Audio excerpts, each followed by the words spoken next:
Five, four, three, two, one.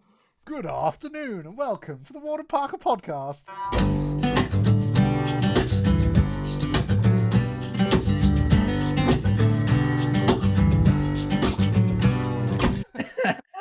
That was very English. It was almost very posh. It's like Stephen Fry. Yes, thank you very much. Yes, Jay. we're not doing this at 10 o'clock at night. We're doing it in Friday afternoon because I was too knackered to do it last night. So sorry about that, John. That's all right. I was in the bath. Excellent. Thanks for sharing. Cliff called me and I was like, just put my pajamas on. Yeah, that's it. Well, I've been in the studio teaching from about 3 o'clock till about 8:15, and I was just totally dead. I could not sit staring at a screen any longer. No, it's energy zapping. Yeah, let's do it tomorrow when we're slightly fresher. So we are. That's good, isn't it? You are. I don't know if I am. Slightly fresher, but I'm still knackered. Just permanently knackered, I think. Age, man. You wait till you're my age. Whew. Seriously old. Yeah.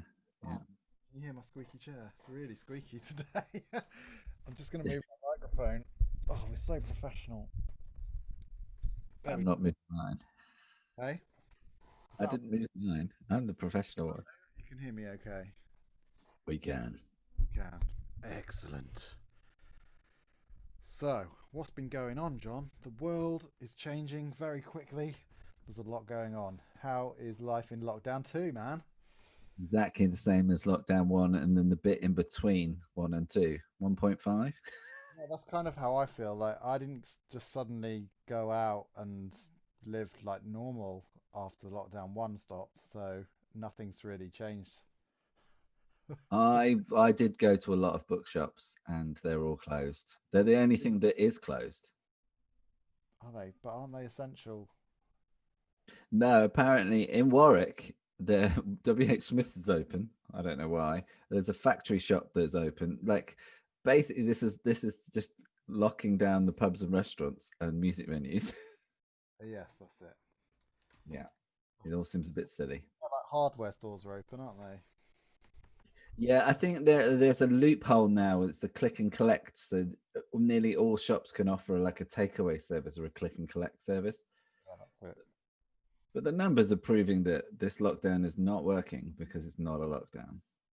I haven't actually looked at the numbers, but I think it's quite bad now, isn't it? Are we the worst in Europe or something? We were the first to hit 50,000, weren't we? And there were 500, nearly 600 deaths yesterday and the day before. Wow, terrific.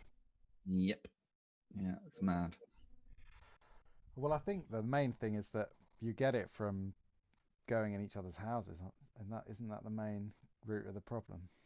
Close social. Yeah. Proximity in homes. So stay at home, folks. Yeah, absolutely. I don't have a choice. I have to stay at home. You have to stay at home.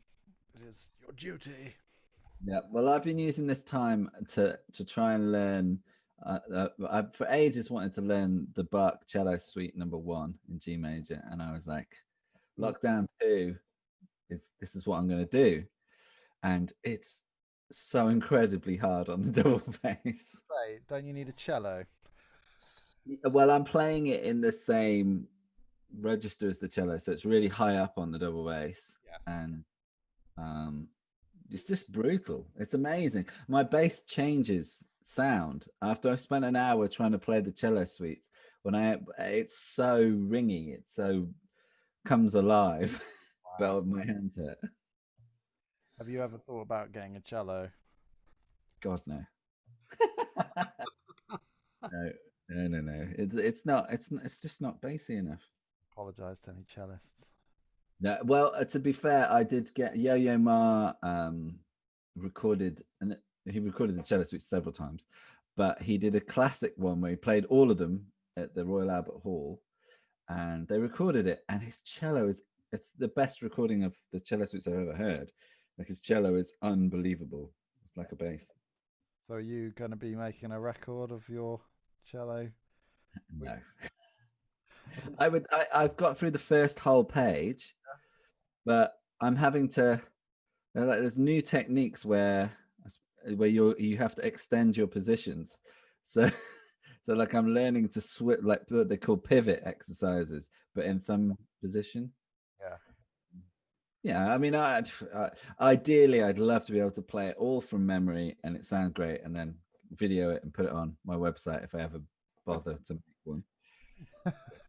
Um, but it's just an amazing piece of music, and in a way, it's such a simple piece of music. I mean, it's basically arpeggios, and it's not.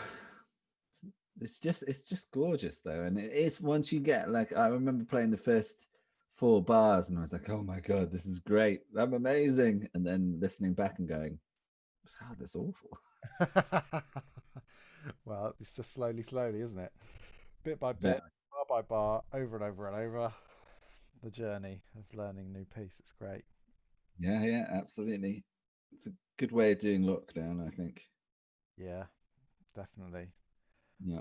Yeah, I mean, what was I talking to someone the other day about people getting, really bored and not having stuff to do. And I was thinking, well, loads to do. I don't have time to do everything. And learning an instrument's a great thing to do in lockdown. So if you haven't, go and find a guitar teacher. No. Or yeah, do I know? Yes. Don't call me. I'm full. But yeah, it's a great thing to do in lockdown. If you're not doing much, get hold of an instrument and do some playing. I'm kind of dreading when life goes back to normal and there's tours, because I just don't have time. I've been recording remotely from home, and I'm just there going, I just don't have time for this shit. I know. Well, it's the same. It's classic things. When you're on holiday, usually in normal life, you kind of think once you get into holiday, you're like, I don't even know how I have time to work when I've got so much at home. And then you obviously then you go back to work, and you know what they say, don't they? The busier you are, the more you get done, the more you fit in. Because you Mm. schedule everything. Whereas when you're not restricted by time, you actually do less, and then but you fill that time. Does that make sense? Yeah, I guess so. I also think like for musicians like us and lots of our friends, touring and traveling take up such a huge amount of our time. Like so much of our lives is wasted behind the wheel. That now that's not happening, you're like, oh, all the things that I really wanted to do, all the things that I put off, Yeah. um, now is the time. So You're not still working, of course. If you're not working at all, then yeah, absolutely. I mean, like writing and rehearsing, practice Mm. all takes a huge amount of time. A recording takes a huge amount of time because you can't wing it. You can't do it quickly.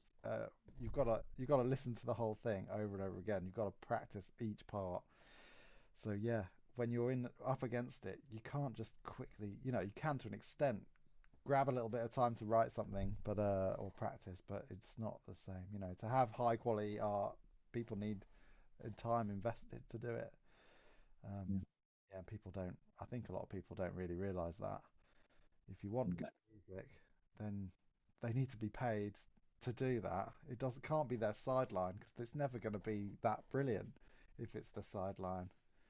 You know, if Yeah, you and I think if you're doing any kind of like recording for other people, I realized that I did an entire day's prep. I just recorded something for an artist in Germany called Matt Woozy, and it was 3 songs, of which one of the songs it's like 7.5 minute song. It's great, but and it's got so many time signatures, and I could just fluff my way around this, but I just don't want to do that. So then you spend ages going, well, what's the guitar doing, and what's the inversions, and then what the vocal melody is doing this, which implies this chord. So you write it all out, and then you're like, okay, that's taken a day, and now I'm ready to record it.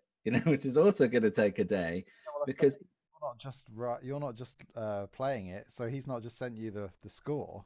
You're no, actually writing a part, which is yeah, absolutely. No one ever really sends um, chord sheets or anything. And often, to be fair, not that I'm very good at it myself, but they're often wrong. Do you think there's a stigma though that they wouldn't send you anything because they'd think that would be rude to do it? Yeah, maybe. I mean, Um, I wouldn't find it rude. I'd be like, that's really flipping helpful. Can I have the chords, please? It'd save me the time to working that out. I just also think that it depends. Like, songwriters quite often they play a G chord and they follow it, well, I don't know, by a C chord or a D chord, and that's what they'll write. And it's like, but what kind of, is that a G, is that a Lydian G major chord, or which implies a different key to. Is it a major seven or is it a sus chord or suspended or what? Exactly, inversions, Won't necessarily put that in. no. But then you'll look to the vocal to see what's supposed to be sitting where, I guess. And the other, Exactly. yeah. Yeah, that's the thing. But so that's what I've been doing lockdown. You've been busy. You've been playing with your big knob. Sorry, I had to fit that in. I got a new toy for because we're doing quite a lot of mixing stuff. I bought this fancy gizmo here, which is it's just a big controller for Logic, and I looked at getting a huge one that has lots of faders and knobs on, and then in the end I went for the one fader and one big knob. So I've got one big knob in the studio now. And I'm not even there. I know it's to replace you. Thanks. It's funny because when I was in the Willows, our Sam and Pete Ord, who we spoke to on the podcast a few months back, we would always joke about him having just one massive fader at the back of the room for the sound. It's like, Is that just the whole band? The whole band loud, soft. Isn't that what they do? Now I just have one big fader to go. Warden Parker, gone, on, off. Yeah, make the audience ill. Well, I've plugged the thing in. It only came yesterday. I got it working today, and actually, I'm glad I didn't buy the 9 fader version because actually, it's dead easy just to switch channel and use a fader. Don't necessarily need to be going like this. Whoa! Although one day, John, when we have the Warden Parker Studios, we can have a massive Neve desk. And we can sit there, well, or we can pay someone to sit there. All the time. Yeah. Pay Pete to come and be the Warden Parker engineer. He'd like that. Yeah, absolutely. I don't think he'd mind if he had access to a Neve desk. No, of course he wouldn't. You'd have to put up with me and you, though. You'd have to be very successful as well. Oh, Always something, isn't there? Damn it. yeah. What a dampener. We could just do it anyway. Perhaps we don't need to be successful. Yeah. Yeah. You put it on your credit card, and Yeah. I'll come along when it's all plugged in. Perfect. That's probably the best way. Absolutely. That would be another job for a Willow member, because then Ben Savage can come and, he knows how to plug those things. That'd be awesome. There we go. Perfect. Yeah, so I've been doing playing with my knob and getting tracks sorted out in Logic. Actually, I'll play some because I've got it right here. Why not? So I'll put it on and then we can leave it playing while we chat. So I reckon this might be the first song we put out. So whether this might be kind of like an introduction song to the fan club membership Patreon. What's it do to flippity gibbet? If we do it. So yeah, let's. So this is what. Hopefully, it's not going to be ridiculously loud. See if it plays first. There we go. It's coming out, isn't it? I'll turn the stereo out. So yeah, so this is a little bit of mixing in Logic. Pete's been chucking me some little bits, tidbits of advice and things. Sounds nice, John. Standing cold on the ground,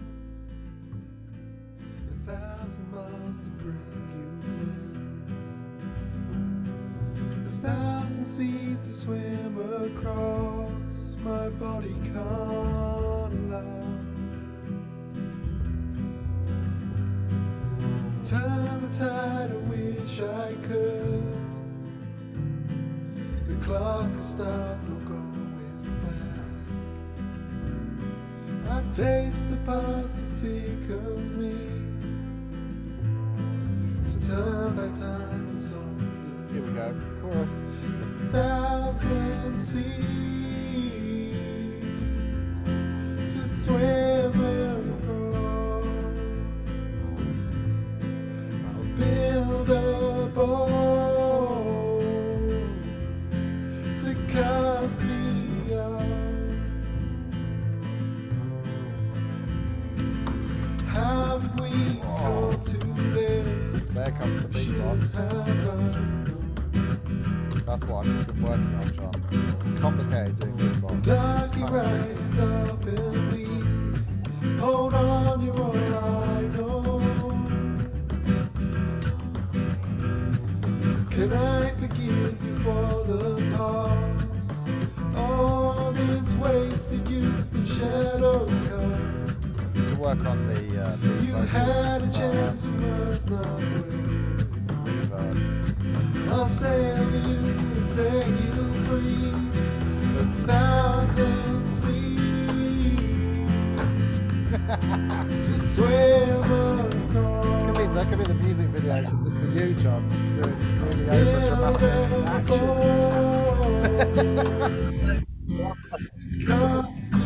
That would be hilarious. That'll do. There we go. That's sort of the first half of that. Sounds wicked. Cheers, mate. What's great is that I mean, you've always tinkered with those sort of things, whereas we're both learning, aren't we? Like I've never really had recording equipment, so now I'm like I'm able to sort of do that. Yeah, we're on a journey. It's great fun. Yeah, so I've done a bit. I've always tinkered, like you say, with software recording, starting off recording on tape and things and Fostex 4 tracks and things like that, and then going to tech, but never professionally, as it were. So, and then doing recording with the Willows taught me a ton. So recording with Ben, who taught me how to do everything in Pro Tools, and then also recording the first album with Ben and Steve McLaughlin, who's also a fantastic engineer, got his own studio. So I've learned from the best, and of course Pete has been helping me out massively in the last few weeks with mixing techniques, and yeah, it's great fun. I'm enjoying getting into it. So I'm going to bury my head into some mixing lessons and things, and yeah, keep playing on with it. It's a complicated sound because double bass is quite tricky, and beatbox is tricky. So you just cause all kinds of problems. You're not a drum kit and an electric bass, which is much easier to deal with. Although you have sent me versions with drum kits and electric bass on for me to play to. Yeah, that's it. It's like, could you do this? I really want. Could you just play one bass note all the way through? That'd be great. No. That's just me prattling around. Or I just need a drum beat as a metronome. It's quite useful, and I thought, I'll just send you that. It's a bit of fun. Track. Proper rock drums as well. It's hilarious. Oh yeah, proper rock drums. We love that. And now I'm so used to hearing that track that's so hard. It's kind of a new song, and I'm so used to hearing it with the electric bass and drums on that I think it's going to affect the way I'm playing it. You're going to be hearing that drum beat. Yeah, I'm going to get a small kit and just smack the crap out of it. Yeah, I mean, I'd love one day we will probably do a record with a drummer, won't we? At some point, it will be fun. But I mean, no, the beatbox is awesome. I love it, and I think the next things we do are going to definitely we're going to stick with the beatbox for sure, because there's so much to do we haven't done with it yet. We've only just haven't scratched the surface really of Mm. You're using, well, both of your voice as percussion is great fun. There's definitely more to be done with that. Yeah, I mean, I've always, even back in the Nizlopi days, we did a gig with Amy Winehouse of all people, and she started her gig, and I can't think if it was the drummer that was beatboxing, but somebody was beatboxing, and it was huge. It was a huge PA, obviously, it was a big gig, and it sounded amazing, and you were like, oh man, it doesn't get better than that. And then her drummer kicked in, and you were like, oh, it's so cool to have the two. Was that Like it's her, like, jazz soul band? Was it? Yeah, Yeah, it was. they were amazing. Yeah, it was the band that did oh god, that massive record. I can Yeah, never remember me and Jade went to see her at the Corn Exchange in Cambridge, and her band were just sublime. They blew us away. They were absolutely awesome that. and Yeah, entertaining. And I wasn't so keen on the audience. There's a lot of knobheads in there, but the gig was really good. yeah. Bless Amy, she was definitely quite troubled. Yeah, Um, yeah. yeah, We'll put wild. some Amy in the playlist, shall we? That'd be good. Yeah, absolutely. I always get that record mixed up with because AC/DC had a record called Back in Black, didn't they? Yeah, Or something. back to black, isn't it? Back to Black, because it's like, what? Which one is it? Back in black. Dun. Check it out. Check it out. What? Yeah, I'd love her to do that cover. That'd be wicked. Well, I think AC/DC have just released an album, haven't they? A new album. Yeah, they have, man. It sounds really good. It's amazing that they've done it because Thingy Job passed away, didn't he? Yes. Yeah, there've been all sorts of weird. Like I just saw the Guardian kind of headline or sub-headline, which was just like murder, death, deafness, a sacking, a rehiring, and it's like, whew, you guys have been busy. I know. That is crazy, isn't it? And at their age as well, you think you just settle down and maybe write, all drink Earl Grey tea and write about, I don't know, fields or something. Yeah, no. They're Australian, aren't they? They're Australian, not New Zealand. So I was just trying to find what I read earlier because I just read about it, and yeah, they said they were sick of being stuck in lockdown and it being miserable, and they thought they'd do a record and put it out to cheer everyone up a bit, have something positive going on, which I think is great. I guess that's kind of how we feel actually. When I read that, I thought that's kind of where we're at. We've kind of had this lull and then had a big break from doing much, or I certainly have, and then it's like, right, I feel like getting on with it now, Yeah. which is grand. So I haven't been writing anything, but I'm working, which is great. Inspired. It's good. It's difficult because quite often, what's different, not difficult, because usually people write, it's like that second album syndrome almost, where you usually write because you're going to gig. So you're like, oh, new song, you're excited, you're going to perform it in front of people, it's going to fall on its ass, but you don't care. You'll keep the chorus or keep the bridge and then come back to with a new song on the next gig. And because there are no gigs, you're almost like in that privileged position of like, wow, okay, I'm going to have this time to write specifically for a record, which, yeah. That's really true, actually. Yeah, completely not thinking at all about performance, which was what we were all thinking about all the time, weren't we? Whether it was all about how are we going to work next, and what we're going to do next, and we're thinking quite hard about festivals and incorporating new things into that, and yeah, that's all gone by the wayside, really. It's all about let's make some music, record it. It's true. Yeah. I haven't got to the stage where I actually miss live gigs, but that might just be because I know realistically I'm not going to be able to do them. I'm kind of in the same boat, to be honest. I don't. I mean, I miss playing with you, and I miss that, but I don't. I'm not really missing gigs a lot. That's that a really bad thing to say? Not really. Oh, I can announce that we were going to be supporting Sam Carter next year in April, but we're not going to do that now. So if you'd seen that on Facebook or whatever, I need to take it down because we are not going to support Sam Carter now. I think the gig's definitely going to go ahead, but he doesn't need. I thought you were about to say he's supporting us then. No, he's really not.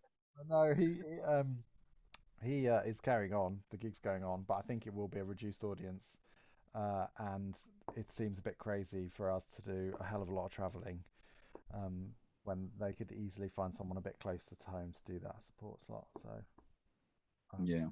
they're great guys, and we really appreciate being asked to play. So hopefully, when things are normal again, and we're actually going to do a chunk of dates, they'll have us back, and we'll do it properly. That'd be nice, but there's no real crazy. It would be crazy to go out for like the odd show. We'll wait a bit longer, I think. Yeah, well, with my home situation, it's very difficult to, Exactly. regardless of what happens, eventually, obviously, this situation will come to an end, and then I'll go away. You'll have a life-changing epiphany. Well, maybe, or I'll just get up when I want to for a change, and I don't know, it'll be a huge change. So yeah, it's tricky because I've got bookings next year, and yeah, it's a quandary. I'm sure you'll do what you can and work it out as you go along. That's all you can do, isn't it? Yeah. Some things are more important. There's a vaccine on the horizon, apparently. Yeah. I'd say apparently. I Well, have to say, I might be the only person in the UK that just went off. Oh, what, in that you were grumpy about it? I was really grumpy about it because just because the media attention. I think it's really important that we have hopeful news, and that there's really good, like, initial trial to an incredibly small amount of people. And that's great. And then they all just got really carried away, and they were talking about a vaccine, and that we've got a vaccine, and it's like, no, it's got to pass all these hurdles first. Yeah. And you have the danger of like giving people false hope, and that's not good. But surely the government should learn. Yeah, because we're probably all thinking after Christmas there's going to be a vaccine. Oh, no, before Christmas is when they're gonna have it out, and you're like, what? Highly unlikely. Science doesn't work to fit in neatly with your political agenda. I'm really sorry. Surely it does. Look at Donald Trump. Yeah, I watched the Trump story on BBC One Right. documentary, and it is just, it made me so angry. But it did. And yeah, and it's really difficult because I am trying that line to not slag off the person but slag off the politics, but it's very difficult. It's very difficult. Yeah. It's really, really painful, and it's gonna be really painful for hopefully only until and it happens, Biden takes over and he's out, and then hopefully everyone can stop giving him so much attention. Oh, he's got things. I remember that there was talk about a Trump TV after this. If he doesn't manage to continue being the president, which God knows, anything could happen. But yeah, there was something about him having his own like network TV channel stuff. Which, to be honest, is basically how he's run his how he's run the country anyway. It's a bit like the Apprentice, and there's kind of like, well, where can he channel all these people and continue his cause, and that would be a very a fitting way for him to do that. God, so crazy. It just makes me sick, and I think people are. I think most people have got beyond the point of finding him funny now. I think, well, I certainly feel like that. Most people around me feel like that. I'm like, this is not funny on Twitter anymore. This is just sickening. Yeah, Twitter should have totally banned him. I mean, that's disgraceful that they're allowing him to continue. I mean, but then 70 million people voted for him. Have you watched the Fahrenheit documentary on the Trump. Yeah, you should watch that. That's absolutely brilliant. What's it called? Fahrenheit. It's on Netflix. It's the Okay. it's the documentary by the guy who did the McDonald's. Oh, okay. I can't remember his name. I'll Because try. there was like, yeah, okay, I'll check it out. Yeah. No, I watched. I got into gotten into documentary. Michael Moore documentary. It's Fahrenheit 11/9. It's called, and Okay. it's about how Donald Trump came to power, the journey. Yeah, it's really good. You should. Yeah, well, it's really good. It's bloody painful because it's the whole thing started out as a joke, for Trump to earn more money on the network on the TV, and then people liked it, and then he did set up some pretend rallies, for fun, just for the TV, and thousands of people turned up, and it was massive, and that's when the idea was born. It's like, actually, I think I could run for president, and that's how it happened. Yeah, so it was all started from a joke that went seriously sour. There you go. Yeah, it's odd. In my course, I'm studying dictatorships and fascism and totalitarianism and all that sort of stuff. And it is just when people feel not heard and when both sides are polarized, Right. that you end up with a Donald Trump or a Hitler or a Putin, or certainly somebody more like a Trump where people actually voted for him. I'm sure there's a lot of him he didn't think it was going to go the way it did. I'm sure. So let's talk about music. What we've been listening to. Yeah. So you've been doing a lot of Yo-Yo Mars Bark. Yeah. And we both discovered we both like Oliver Arnold's. Yesterday? You messaged me and were like, "You've got to check this record out," and it's like, I'm already there. Already got the silver vinyl. Come on then, show us it for the YouTube people. Oh, look at that. Yeah, I saw it. I think it's the first one that's on like environmentally friendly packaging as well. This isn't plastic, it's some sort of weird bag. Cool, yeah, that makes sense. Yeah, it's wonderful stuff. I watched a bit of the his Sydney Opera House concert, which was fantastic. Absolutely awesome. I'd love to do some string stuff. We've got to do that. I think I think you combined with me and my sister, we could do some really nice string arrangements for some of our tracks when we get going.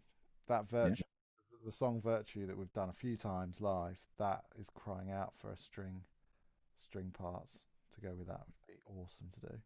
But yeah, that guy, beautiful record. That's going in the playlist. Yeah, what's it called? It's called Some Kind of Peace. Remember, isn't it called? No, that's the album before. That's the album before, yeah. That is amazing. That was my favorite album of that year. Remember. And I got that on some sort of weird box set, which I couldn't afford to buy at the time. Oh, really? Yeah. It's got loads of prints, and I bought it with a t-shirt. I don't know what. Just one of those things where you're like, oh God, what have I just done? This album's called Some Kind of Peace. There you go. Yeah. And this is a lockdown record, I believe. I believe it was all written and... That makes sense. Yeah. I love it when he goes from the sparseness into a beat. Yeah, it's a great use of vocals as well. The tracks are really good. The vocal tracks. Yeah. You've been listening to James Vincent McMorrow as well, have you? Well, I'm a huge fan of his. In fact, I've actually bought tickets to see him play in Birmingham in March, but who knows if that's going to happen. But he's got a new single, I think it's called Gone, which is great fun. I just really like, to me, Bon Iver kind of lost the plot. Bon Iver doesn't, like his first record, the songs all really felt like they meant something. And I love the sounds and the electronica of the second record. Yeah. But I don't know, the songs stopped meaning stuff. Whereas James Vincent McMorrow, clearly the songs that mean a lot. And then you've got really interesting. He's gone away from the kind of first album, which sounded like Mumford and Sons, to just. I just love the electronic stuff on it. I just think it's great paired with his voice. It's really cool. Wicked. I will check it out. I haven't heard that. I'll stick it on the playlist. Aye. Yeah, and then I reminisced. I can't remember how it happened. David Gray. I had an Irish girlfriend when White Ladder came out, so I was going in between Ireland and UK at the time, and it's like the most bought record in Ireland ever or something. Everybody owned a copy of it before it even got massive. And then it goes massive, and I always thought, yeah, it's got some great songs on it. Obviously it's quite flimsily recorded. Wasn't a massive fan of the record that followed, but then he had a break and he did Life in Slow Motion, and it's a great record. He bought Church Studios in London, and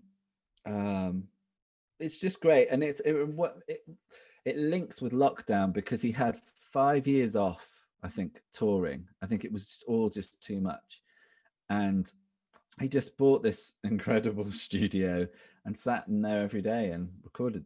I think it's a really mature record, and it really cements him as a songwriter for me. I don't actually know this record. Shockingly, I recognize the cover. Yeah, but I don't think I've ever listened to it, to be honest. It's good, but it's not on vinyl. Ugh. Well, what was the one you were just talking about? That was on vinyl because I've got that. White Ladder. Yeah, I think so. Yeah, and that was 20 years ago that came out. Yeah, I got the special edition. Oh no, it wasn't that. Who am I thinking of? Someone else. Craig David. No, I tell you, I'm thinking of Damien Rice. That's what I'm thinking of. I got the Damien Rice record on vinyl, but no, I haven't got this David Gray one. I shall check it out, man. Thanks. You got the Damien Rice. But you got the better version than the one I did. I seem to remember. Yes, that never happens. They got double disc, double LP, beautiful artwork thing. Yeah, it's really fab. Sounds fantastic. Yeah, it does sound really good. I agree with that. Yeah, it's been, not every vinyl sounds great, but that does. Yep, totally. I've got vinyl to share as well. We're gonna do an intro music to the vinyl. Are we now? Well, we should make this a section in the podcast with like a little theme. It should have its own theme tune, shouldn't it? Yeah. All right, go on then. Let's go. Vinyl. Waka waka. Right. Apologize. Yeah. So, or maybe someone wants to make us a vinyl intro to the Warden Parker vinyl section on vinyl and send it to us. Yeah, they could just do some scratching. Yeah. I've got the new Bruce Springsteen. Yes. So this is Letter to You, and it's great actually. It's a beautiful looking thing, and you know how I love a booklet, and it comes with a lovely booklet. Look at that. Inside here in the booklet is like tracing paper kind of thing with the lyrics on. Look at that. Nice. Really nice. If you're not watching us on YouTube, you could hear the booklet. Listen. Oh, listen to that. Yeah, it's the fetish for that. Lovely. And then the cases for the records are kind of like this see-through as well, but they're not coloured or anything, but it's very nice box set. So there you go. That's my purchase. And do you like the record? Yeah, I do like the record. Yeah, it's really good. They've recorded it live, so this is the E Street Band live. They haven't played with the E Street Band for a while, so it's a return to, and it sounds fantastic. Yeah, and the tracks are great. Let's Use great. Last Man Standing. Yeah, they're really good songs. Yeah, and if you've got Apple TV, you've got Apple Plus, he's done like a documentary movie of the making, which is also so really nicely shot and filmed. Well worth a watch. I think I I think Apple TV for free. Oh wow. But I don't know how. I don't know. Did you get it with your? I don't know, with something else. I subscribe to so many things. It's ridiculous. It's one of them. Could it be The Guardian? No. Well, I don't know. And then the only reason that I was like excited was I was going to watch the Beastie Boys thing. And have I watched the Beastie Boys thing? No. I did, actually. At first, I thought it was really naff, and then I persisted, and it was brilliant. Really good. Oh, well, no, I haven't gotten there yet. I will. You Big will. fan. Yeah. Yeah. All right. Well, have you got any other vinyl you want to share with us today, or should we move on to books and those? I think move on to books. I'm reading at the moment. I finished Exercised, which was the big old psychology book about exercise. Yeah. Which was really useful actually, because I'm an avid runner. I run a lot, and I'm one of those annoying people that talks about it a lot, shows off, adds my mileage up, you know, so it's always in favor. Look, John, he's run 20 miles. In fact, he's probably gotten out of bed. Been for a run this morning. Yes. But it was interesting because at times I get up and I just don't want to run, and that's a regular occurrence. And it's gotten worse this year, where I've just gone, I just don't want to run. And he explains it that we're not actually evolved to do physical exercise. We're not actually supposed to run for no reason or lift weights for no reason. We evolved to do those things. They were natural, you know. We were hunter gatherers, and so I felt less bad that the fact that I struggle so much sometimes. I mean, and because we lead such a sedentary life now, we have to do these things, but we have to force ourselves. Our body is designed to stop us doing those things because we have to conserve energy. So, you know, if you're a hunter gatherer and you're running an extra 10 miles for fun, that's not good if you haven't got like a Sainsbury's you can pop in and get food from. Yes, well, I haven't done any exercise this last week. I've got my nice bike here, and I've been doing Zwift, which is a online cycling app, and it's awesome. But I haven't had time. But I'm not beating myself up. I'm quite happy. I will get back on it this weekend. I'll do a 20 miler or something, and that'll be great. I do need to keep on top of it though, otherwise my legs start to fall apart. They literally will start to hurt. My knees start to hurt, and I'll start limping again. So I have to keep my muscle strength up, like you say. You know, I was sitting down all day teaching guitar, sitting in the studio, sitting down watching TV, sitting down playing PlayStation. Need to put it in the diary. It needs to be done, absolutely, and it's good for your brain and everything. But yeah, you don't have to be an athlete. You just have to fit a bit in. You know, even if you do 20 minutes, that's better. Yeah. Than go for a walk around the block, do something. Exactly. Yeah, they say you should do 150 minutes a week, but 10 minutes is better than no minutes. And there's a really interesting part of the book where he kind of goes through, like, you know, he explains the difference between morbidity and, you know, death, basically. Right. And, you know, caring for my mum and seeing what she's suffering, I sort of think if I can do anything to not do that, to not go through that myself, it's really made me, like, I've ran, apart from today, actually, I've run every day this week.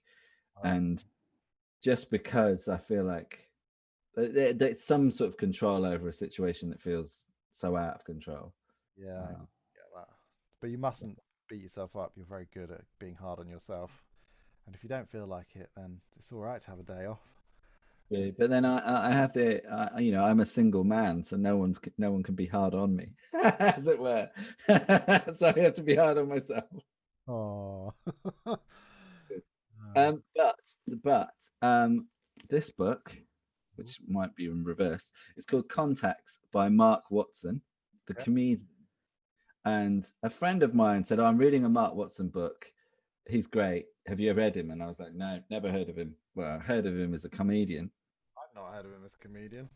Yeah, he's got spiky black hair. And this book is basically set around the premise of a guy in his 40s who, I guess he's in his 40s. He's been dumped. He's lost his job, all those things over a number of years.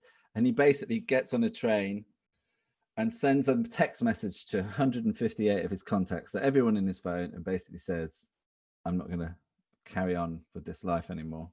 Right. I'm done. I'm out of here. Goodbye. Sends it to 158 contacts, turns his phone off. And it's all the chapters are like going through various contacts that he sent this to, where they are, what they do, what they don't do, all those things. I have no idea if he lives or dies.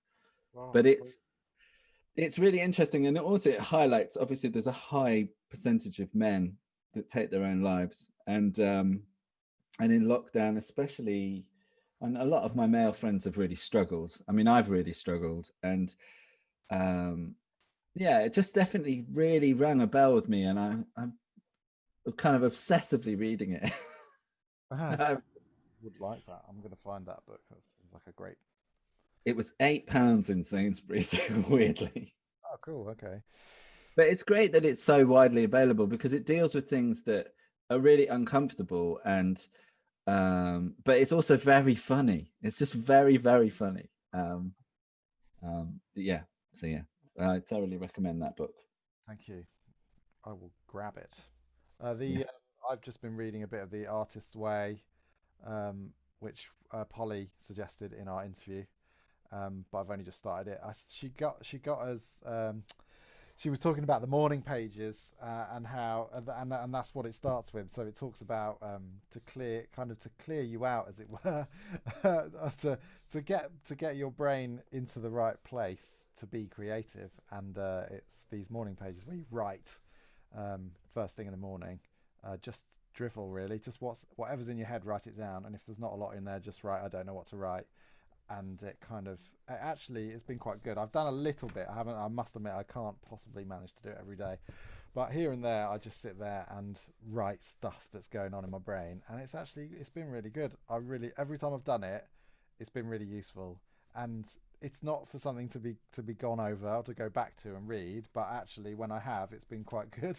I've quite enjoyed it, so I recommend doing morning pages. It's just like journaling, but rather than it being called that, I quite liked her concept of instead of saying I'm going to write a diary or a journal, that kind of implies that it has to be something more specific, whereas she's just suggesting it can be literally anything at all, because it's not to be read again or whatever, it's not, it doesn't need to be beautiful prose, it just literally has to be whatever's going on in your brain.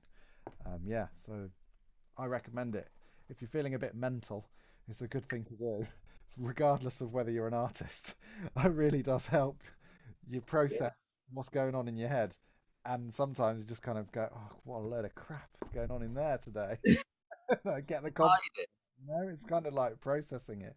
It's like, I suppose, a bit like writing a song or singing while you're playing and just churning out emotion, really, but you're just sitting there writing it down.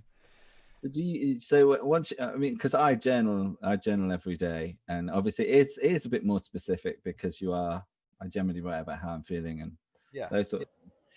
But I'm really conscious. I hide my journal. Like I'd be absolutely mortified if someone found my journal.